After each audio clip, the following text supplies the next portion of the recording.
அப்படிப்பட்ட காமராஜர் நீங்கள் தோக்கடிச்சிங்களே, அது ஏன் தோக்கடிச்சா உங்களுக்கு அப்போ காமராஜர் தேவையில்லை, மாற்றம் வேணும். நீங்கள் உச்சமாக இருந்து சொன்னால் தமிழ்நாட்டுக்கு விஷக்கிருமிகள் பதவி எடுத்துன்னு சொன்னார். திமுக பவருக்கு வந்தோன்னா விஷக்கிருமிகள் பதவி எடுத்துன்னு சொன்னார். பட் அது விஷக்கிருமிகள் நீங்கள் எப்படி சொல்கிறீங்க? அவங்க 69 வருஷம் ஆண்டுருக்காங்கல்ல, திமுக ஆட்சி 69 வருஷம் ஆண்டுருக்காங்கல்ல, அதுவும் பிடிக்காம தானே இன்றைக்கி விஜய்க்கு ஓட்டு போட்டிருக்காங்க. ஸோ இது மக்கள் தான் முடிவு பண்ணுறாங்க. யார் வேணுங்கிறது மக்கள் தான் நீதிபதிகள். மக்கள் முடிவு பண்ணால் அந்த மனப்பூர்வமாக நம்ம ஏற்றுட்டு போயிடணும். கிட்டத்தட்ட ஒரு 95% இளைய தலைமுறை முதல் தலைமுறை ஓட்டு போடணும். பூரா 90% காசு வாங்காமல் ஓட்டு போட்டுருக்காங்க. பெண்கள் நிறைய ஓட்டு போட்டுருக்காங்க. அப்போ அவங்க கண்டா யார் என் பையனில் என் பேரன் ஓட்டு போட்டுருக்கான், அவன் பேரன் தான் அடுத்த வாழ போகிறவன், நான் 5 வருஷம் அது சேர்த்து போக போகிறேன். அந்த தலைமுறைக்கு எங்களுக்கு சரியான தலைவன் முடிவு பண்ணும்போது அதை தப்புன்னு சொல்லுது. நீங்கள் யார் நல்லது பண்ணுவார் நம்புவோம். தமிழ்நாட்டில் மட்டும்தான் 69 வருஷம் சினிமா மட்டுமே அரசியலே அமைச்சிருக்கு, அரசு கட்டமே உருவாக்கி. சரி, அது சரியா இருக்குங்க. அது சரி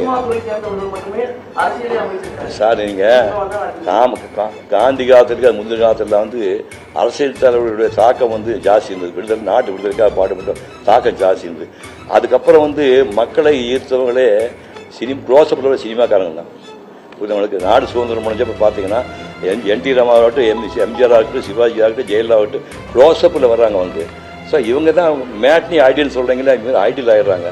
ஸோ இவங்க அது படத்தை வெளியாக சொல்கிறது, வெளியே சொல்கிறது ஜனங்களுக்கு ரொம்ப பிடிக்குது. அதனால தான் உங்களுக்கு ஸ்டார்டிங்லேருந்து பாருங்கள், கருணாநிதி அண்ணா சினிமாவுக்கு வசனம் எடுத்து வந்தார்.